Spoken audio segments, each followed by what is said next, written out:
दोस्तों, आज आपको एक ऐसे रहस्य के बारे में बताने जा रहे हैं जिसे विश्वास करना शुरू में शायद आपके लिए आसान न हो, लेकिन यदि आप बिना किसी पूर्वाग्रह के तथ्य को देखेंगे तो आपका जीवन आज ही एक अद्भुत शांति महसूस करेगा। क्योंकि जीवन का सबसे महत्वपूर्ण कार्य है भगवान, उस भगवान को प्राप्त करना जो कुल का मालिक है। आज आपके मन मस्तिष्क में उठने वाले सवाल का उत्तर देने जा रहे हैं। सबसे पहले ये जानना जरूरी है कि भगवान कौन है। आज आपको ये भी बताएंगे कि आज तक आपको भगवान के बारे में भ्रमित करने वाले तथाकथित धर्म गुरुओं का क्या स्वार्थ था। आखिर द्वापर युग में परमात्मा ने प्रकाट्य की लीला कैसे की? क्या भगवान माँ के गर्भ से जन्म लेते हैं? इन सब रहस्यों की गुत्थी को परत दर परत सुलझाएंगे। आइए शुरू करते हैं। भक्ति काल के प्रसिद्ध संत जिन्हें आज जनमानस संत कबीर कहता है, वे वास्तव में केवल संत नहीं थे। कबीर साहब असाधारण प्रतिभा के धनी, जिनकी शिक्षा पर वाणियां बचपन से ही सिखाई और पढ़ाई जाती हैं। वे मात्र संत नहीं बल्कि पूर्ण परमात्मा हैं, जिन्होंने पृथ्वी पर जुलाहे की भूमिका की। कबीर साहब पूर्ण परमात्मा हैं, जिसकी गवाही वेद देते हैं तथा वेदों में वर्णित विधि अनुसार इस पृथ्वी पर अवतरित होते हैं। कबीर साहब इस पृथ्वी पर अद्भुत लीलाएं करते हैं, अपनी पुण्यात्माओं को तत्व ज्ञान से अवगत कराते हैं। आइए उनके जीवन पर प्रकाश डालते हैं। कबीर साहब जी लगभग 600 वर्ष पूर्व ज्येष्ठ शुक्ल पक्ष की पूर्णिमा को ब्रह्म मुहूर्त के समय एक शिशु के रूप में बनारस शहर के लहरतारा तालाब में कमल के फूल पर अवतरित हुए। इसके प्रत्यक्ष दृष्टा थे ऋषि अष्टानंद, जिसका आज भी प्रमाण है। जहाँ बैठकर ऋषि अष्टानंद जी ने यह दृष्टांत देखा, उस जगह पर ऋषि अष्टानंद जी की एक यादगार भी बनी है। कुछ समय उपरांत लहरतारा तालाब पर नीरू नीमा जुलाहा दंपति गए तथा नवजात बालक रूप में कबीर परमेश्वर जी को देखा तो उन्हें कमल के फूल समेत उठाकर घर ले गए तथा कबीर परमेश्वर जी को अपने बालक रूप में पाला, क्योंकि वे निसंतान थे। वास्तव में नीरू और नीमा ब्राह्मण दंपति थे, जिनके नाम गौरी शंकर और सरस्वती थे। दोनों ही कथावाचन करके जीवन निर्वाह किया करते थे। उनकी धन जोड़ने की प्रवृत्ति बिल्कुल भी नहीं थी। वे अतिरिक्त धन का भंडारा कर दिया करते थे। इसी कारण से अन्य ब्राह्मण उनसे ईर्ष्या करने लगे। इसका फायदा मुस्लिम समुदाय ने उठाया और उनका जबरदस्ती धर्म परिवर्तन करके नाम भी बदल दिए। नीरू नीमा ने ही कलयुग में कबीर साहब जी की परवरिश की तथा कबीर साहब जी के मुंह बोले माता पिता कहलाए। नीरू और नीमा द्वापर युग में सुपत सुदर्शन जी के माता पिता थे। इन्होंने कबीर साहब की बात को उस समय स्वीकार नहीं किया था। अंत में सुदर्शन जी ने करुणामय रूप में आए कबीर साहब से प्रार्थना की कि मेरे माता पिता यदि किसी जन्म में कभी मनुष्य जीवन प्राप्त करें तो इनको संभालना प्रभु। कबीर साहब ने कहा, चिंता न कर, अब तू अपने माता पिता के चक्कर में यहाँ उलझ जाएगा। समय आने दे, उनको भी संभाल लूंगा।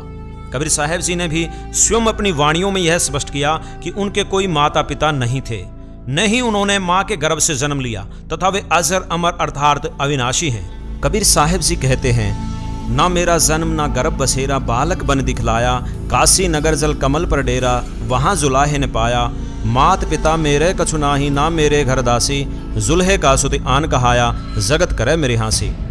इसके अतिरिक्त आदरणीय संत गरीबदास जी महाराज की वाणियों में व नानक देव जी की वाणियों में भी कबीर साहब की लीलाओं, जीवनी और परमात्मा होने के संपूर्ण साक्ष्य उपलब्ध हैं। कुछ लोगों का मानना है कि कबीर साहब जी की पत्नी भी थी, जिनका नाम लोई था, जिसका जिक्र कबीर जी की वाणियों में है, लेकिन यह मात्र एक भ्रमणा है। संतों की वाणियों में लोई शब्द स्त्री के लिए प्रयोग होता है। जैसे आदरणीय संत गरीबदास जी की संध्या आरती में एक वाणी है, दास गरीब कहे नर लोई, यो पद चिन्ह बिरला कोई।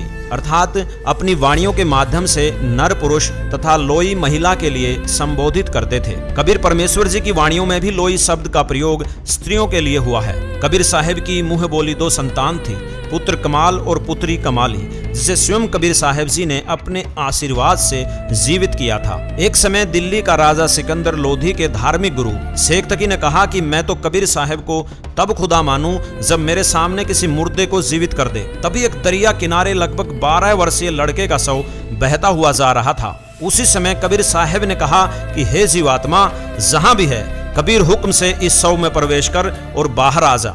तुरंत ही वह 12 वर्षीय लड़का जीवित होकर बाहर आया और कबीर साहब के चरणों में दंडवत प्रणाम की। सब उपस्थित व्यक्तियों ने कहा कि कबीर साहब ने कमाल कर दिया। उस लड़के का नाम कमाल रख दिया। तथा कबीर साहब ने उसे अपने बच्चे के रूप में अपने साथ रखा। इसी प्रकार लगभग 13 वर्ष की कमाली, जो मुस्लिम धर्म के धार्मिक गुरु शेख तकी की बेटी थी, किसी कारणवश मृत्यु को प्राप्त हो चुकी थी। लगभग 15 दिन से ज्यादा कब्र में दबे हो चुके थे। शेख तकी ने कहा, यदि कबीर मेरी बेटी को जीवित कर दे, मैं तथा सर्व उपस्थित व्यक्ति भी इस कबीर की शरण में आ जाएंगे, अन्यथा इस काफिर को सजा दी जाए। कबीर साहब जी को पता था ये काफिर है, सत्य मार्ग स्वीकार नहीं करेगा। इस भ्रम को तोड़ने के लिए हजारों की संख्या में उपस्थित भक्त समाज के सामने कब्र फुड़वा तुड़वा कर उस शव को अपने आशीर्वाद देकर जीवित कर दिया। तब सभी उपस्थित व्यक्तियों ने कहा कि कबीर साहब ने कमाल कर दिया, कमाल कर दिया। कबीर साहब ने उस लड़की का नाम कमाली रख दिया। लड़की ने अपने पिता शेख तकी के साथ जाने से मना कर दिया, कहा कि मेरा इनसे इतना ही नाता था, इनसे तो मैं जा चुकी हूँ, अब मैं अपने परम पिता के साथ रहूंगी। कबीर साहब ने उस कमाली लड़की को अपनी बेटी रूप में रखा। कबीर साहब ने 120 वर्ष तक पृथ्वी पर रहकर तत्व ज्ञान का प्रचार अपनी वाणियों के माध्यम से किया, जिन्हें हम कबीर वाणी कहते हैं। कबीर साहब की वाणियों में अनेकों आध्यात्मिक गूढ़ रहस्य छिपे हैं, जिन्हें तत्वदर्शी संत ही सुलझा कर बता सकते हैं। इस तरह कबीर परमेश्वर ने ढेरों वाणियां उच्चारित की और अनेकों लीलाएं की, जिनके प्रमाण शास्त्रों और संतों की वाणियों में मिलते हैं। कबीर परमेश्वर ने मृत गाय को जीवित किया, 2 मृत शवों को जीवित किया, काशी में 18 लाख विभिन्न साधु संतों को भंडारा कराने की लीला की, जिसमें प्रत्येक व्यक्ति को प्रत्येक भोजन के बाद एक स्वर्ण की मोहर व एक दोहर दी। दिल्ली के बादशाह सिकंदर लोधी का जलन का रोग दूर किया, मृत रामानंद जी को जीवित किया और ऐसी ऐसी न जाने अनेकों लीलाएं कबीर साहब ने की। 120 वर्ष तक अपनी प्यारी आत्माओं को ज्ञान प्रचार करने के बाद परमात्मा ने राजा वीर सिंह बघेल और मगहर रियासत के राजा बिजली खान पठान सहित हजारों लोगों के सामने मगहर लीला की और सहशरीर सतलोक चले गए। आप सभी से अनुरोध है कि भक्ति करें तो कबीर परमेश्वर जी की ही वास्तविक भक्ति करें, जो कि वर्तमान में संत रामपाल जी महाराज जी कराते हैं, जिससे आपको यहाँ भी सुख होगा और पूर्ण मोक्ष भी प्राप्त होगा।